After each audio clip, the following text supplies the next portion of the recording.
भन्नुपर्ने यति बेला के छ त सर तपाईँ? यति बेला भन्नुपर्ने यही छ कि जसले चुनावमा खर्च गर्छ त्यस्तोलाई नछान्नुहोस्।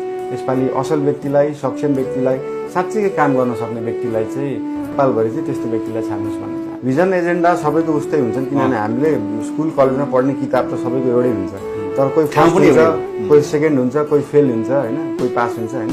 सिलेबस त सबैको एउटै हो नि त। तर त्यो भिजनलाई अप्लाई गर्नलाई सक्षम को छ भन्ने कुरा हेर्नु पर्यो नि। अघि मैले भने नि, यहाँनिर काम गर्नलाई राजनीति बुझेर हुन्न, यहाँनिरको सबै पक्ष बुझ्न सक्नुपर्छ एक कुरा। अर्को, पार्टीमा लागिसकेपछि पार्टीको एउटा सिन्डिकेट हुन्छ, पार्टीले आफ्नो कार्यकर्तालाई जागिर खुवाइदिनु पर्यो, आफूलाई सहयोग गर्ने व्यापारीहरूलाई उहाँहरूको पोलिसीमा चेन्ज गरिदिनु पर्यो, आफ्ना ठुला नेताहरूले भनेको मानिदिनु पर्यो, आफ्नो कार्यकर्ताहरूको विवाह व्रतबन्धमा गइदिनु पर्यो। त्यो सबै उहाँहरूको पार्टीको सिस्टममा बसेर उहाँहरू विकासभन्दा अरू काममा बिजी हुनु भएर चाहिँ काम गर्न गाह्रो भयो। उसको आँखा अगाडि उसले नराम्रो काम गरिरहेको छ, तर उसकै पार्टीको भएर उसले कारवाही गर्न सक्दैन नि त। त्यो कुराहरूले गर्दाखेरि स्वतन्त्रले चाहिँ काम गर्न सक्छ। के बुझ्नु पर्यो भन्दाखेरि, कसैले पैसा खर्च गरिरहेछ, कसैको पैसा तपाईँले खाँदै हुनुहुन्छ चुनावको अगाडि भनेपछि यति कुरा बुझ्नुहोस् कि त्यो जसको खानुभयो त्यसले त त्यो कमाउनु पर्यो।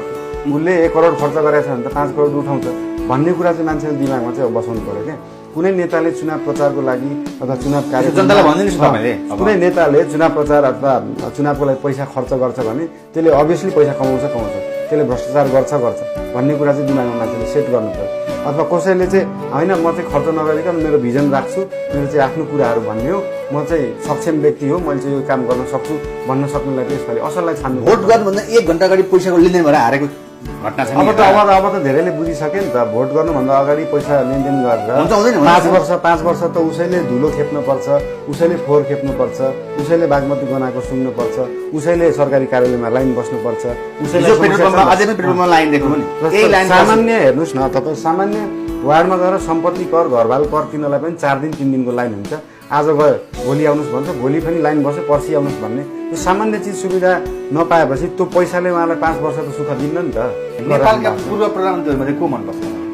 नेपालका पूर्व प्रधानमन्त्री अथवा बहालवाला प्रधानमन्त्री सहित पूर्व प्रधानमन्त्री पहिला मलाई मदन भण्डारीजीको कुराहरू मनपर्छ, बिपी कोइरालाजीको कुराहरू मनपर्छ। जीवित रहनु भएको व्यक्ति भन्नुभयो। जीवित रहनु भएको त त्यस्तो मन परिहालेको चाहिँ कोही पनि किन मन नपरेको होइन। अब किन मन नपरेको भन्दाखेरि यहाँका मान्छेहरू सबै खुसी भएको भए मलाई यो मनपर्छ भनिदिन्थ्यो होला, तर अहिले यो मनपर्छ भन्ने स्थितिमा म छैन।